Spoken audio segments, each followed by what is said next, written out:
নমস্কার বন্ধুরা, আমার বোনটা খুব অসুস্থ, তার জন্য আমি কিন্তু আমার বোনের জন্য একটা আঝালা ঝোল ভাত, মানে ভাত হয়ে গেছে, আঝালা ঝোল একটা তরকারি করছি। দেখো কি করছি। তো বন্ধুরা দেখো, আমি কড়াতে সামান্য একটু তেল দিয়েছি, কালো জিরে আর গোটা জিরে দিয়েছি, আর একটুখানি পেঁয়াজ দিচ্ছি।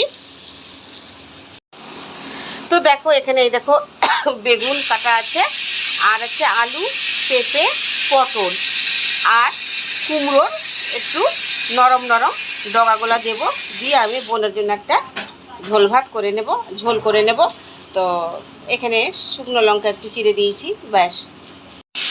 ডাঁটা বাদে সমস্ত রকম সবজি কিন্তু আমি দিয়ে দিয়েছি, এখানে দিয়ে নাড়াচাড়া করে নিচ্ছি। দেখো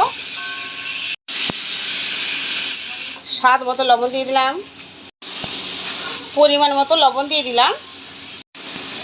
আসলে কি বলো তো বন্ধুরা, মাথা না কাজ করছে না, বোন না খুবই অসুস্থ। তো হলুদ দিয়ে আমি বলছি লবণ দিলাম, মানে মাথা একেবারে গেছে গো।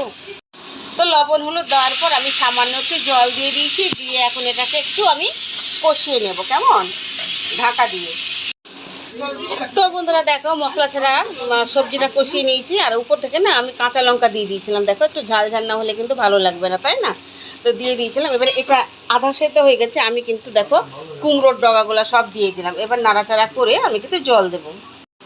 তো বন্ধুরা দেখো, আমি সুন্দর করে নাড়াচাড়া করে কষিয়ে নিয়েছি আবারও। এবারে আমি পরিমাণ মতো জল দিয়ে দিলাম, দিয়ে ঢাকা দিয়ে সেদ্ধ করব। একটু সেদ্ধ হলে বড়ি আছে, বড়িটা দেবো। তো বন্ধুরা দেখো, আমার কিন্তু সবজিগুলো সব একেবারে সুন্দরভাবে সেদ্ধ হয়ে গেছে, আর আমি কিন্তু বড়ি ভেজে এই সবজির মধ্যে দিয়ে দিচ্ছি। কিছুক্ষণ ফোটাবো, বড়িগুলো ফুলে ফুলে উঠবে, ওপর থেকে একটু জিরে গুঁড়ো দেবো। এখনও দিলে হয়ে যায় জিরে গুঁড়োটা। তো দেখো বন্ধুরা, আমি কিন্তু এখন একটু জিরে গুঁড়ো দিয়ে দিচ্ছি। এটা কিন্তু ভাজা জিরে গুঁড়ো নয়, একদম কাঁচা জিরে গুঁড়ো আমি একটু দিয়ে দিলাম। এবার একটু নাড়াচাড়া করে নিলাম, এবারে আমি ঢাকা দিয়ে দেবো আর একটু সেদ্ধ করে নেবো। ওই যে বললাম, বড়িটা ফুলে ফুলে উঠলে আমি কিন্তু তরকারিটা নামিয়ে নেব।